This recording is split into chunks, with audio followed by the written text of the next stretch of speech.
Blepharitis इसका मतलब क्या होता है कि आईलिड का जो मार्जिन होता है ना, उस पे इन्फ्लामेशन हो जाता है। आईलिड का मार्जिन, जैसे कि आईलिड का मार्जिन देखोगे, जो कंप्लीट आईलिड के मार्जिन होते हैं उसमें दो पार्ट होते हैं। वो एंटीरियर पार्ट होते हैं जहाँ पे आपको हेयर होते हैं, और वो पोस्टीरियर पार्ट होते हैं जहाँ पे मेबोवियन ग्लैंड होता है।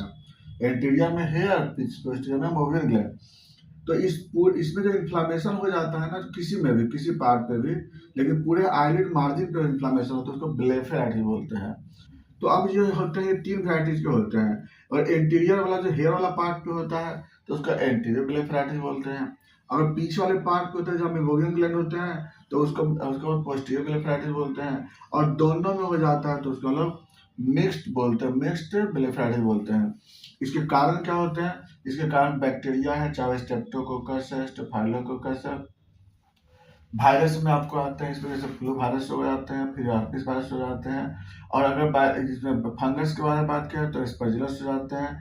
और उसमें डेंड्रफ फंगस में और आते हैं, मालासीजिया फंगस होते हैं, उसके कारण भी यहाँ पे होते हैं। जो डेंड्रफ जब होता है तो उसकी वजह से भी हो सकते हैं।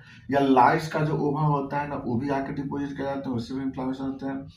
या फिर फिजिकल एजेंट के कारण, आंख को रबिंग करने के कारण, ये सब कई वजह होते हैं जिसके कारण वहाँ पर क्या होते हैं, इन्फ्लामेशन होते हैं। चाहे वो स्टाई बार बार रिपीट करता हो या फिर कैलेजियन बार बार रिपीट करता हो, तब भी जो होता है ना, ब्लेफराइटिस होते हैं।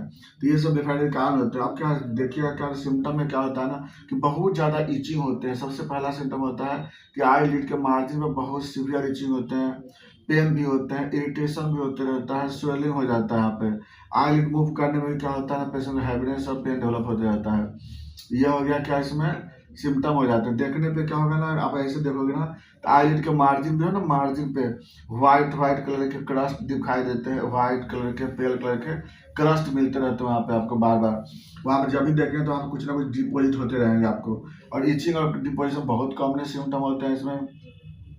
तो इसके कारण अगर ट्रीटमेंट किया गया तो इसके कारण बार बार आपको बार वही होता है। फिर वहाँ पर आपको यहाँ पर स्टार्ट हो सकते हैं, या फिर कलेजियन सिस्ट बन सकते हैं उसे बार बार, या हो सकता है कंजक्टिवाइटिस हो सकते हैं, या फिर कॉर्निया में इन्फ्लामेशन हो सकते हैं। तो ये सब कई वजह से होते हैं, आपको ब्लेफराइटिस के कारण हो सकते हैं। इसके लिए प्रॉपर डायग्नोसिस कर करके ऐसे डायग्नोसिस, क्लिनिकल डायग्नोसिस हो जाता है। उसके बाद हम लोग क्या करते हैं, इसका ट्रीटमेंट करते हैं। जब डेंड्रफ हो तो डेंड्रफ का ट्रीटमेंट करेंगे, पेडिकुलोसिस है उसका ट्रीटमेंट करेंगे।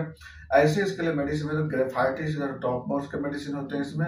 दूसरे में पे सल्फर भी होते हैं इसमें। और इसके बाद स्टेफिसगेरिया यूज करते हैं, जरूरत पड़ने पे फ्रेसिया यूज करते हैं, साइलेसिया यूज करते हैं। लेकिन graphites is the most important medicine. ये सब चलाते हैं, उसमें डिपेंड करता है उसके कंडीशन पे।